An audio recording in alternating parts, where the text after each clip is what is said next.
A very good evening to you and welcome to the Business Day. I'm Dwayne Burbick. The Jamaica Stock Exchange has crossed the $1 trillion mark in the valuation of listed companies as it continues to push into record territory. But how has the market been growing and are you missing out? Dashan Hendricks tells us more.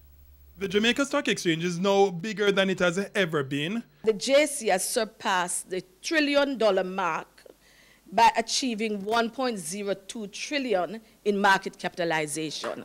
That as the JSE has now gained 32% since the start of this year, earning millions for investors. Additionally, according to Bloomberg, the JC market index is currently ranked the 11th best performing index in the world as at now.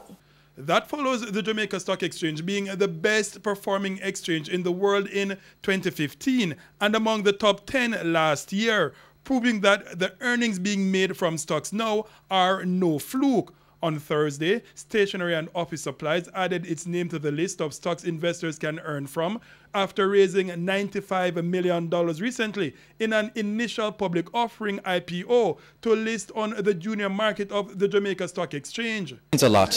The injection of the capital into the company, what we're going to be able to do, the way we're going to be able to expand, the growth that we anticipate over the next few years, we are expecting quite a bit from this. SOS is now the 32nd listing on the junior market and 66 companies overall now on the growing JSE. JN Funds Manager was the lead broker for the issuing of SOS shares. It is looking to bring more companies to market. As a company, we are proud that it's our first listing, and we have a good pipeline of transactions, both public and private. But as it relates to listing, we have a few companies that we're working with to come to market in short order. For the Business Day, I am Dashan Hendricks.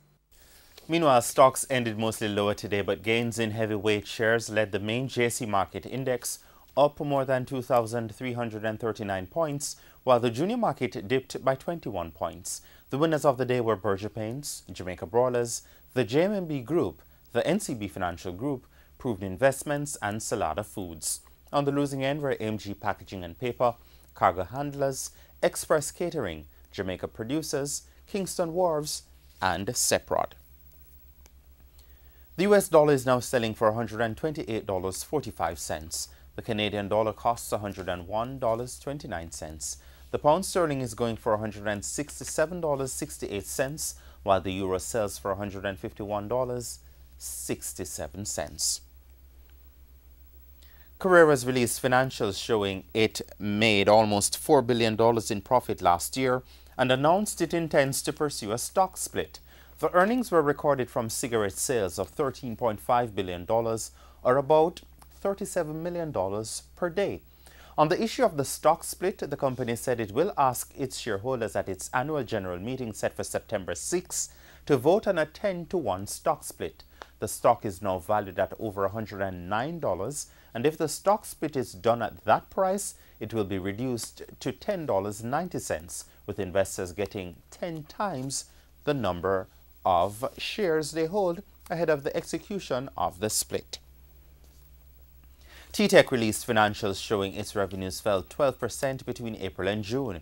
Revenues were $51 million, while profit was $7 million. It's down 35% from last year. And meanwhile, the price of oil finished at its lowest in more than 2 weeks today after reports showed crude production rose in July. Oil for delivery in September shed 97 cents, or 2%, to settle at $48.59 a barrel. The settlement was the lowest since July 25. That's the Business Day.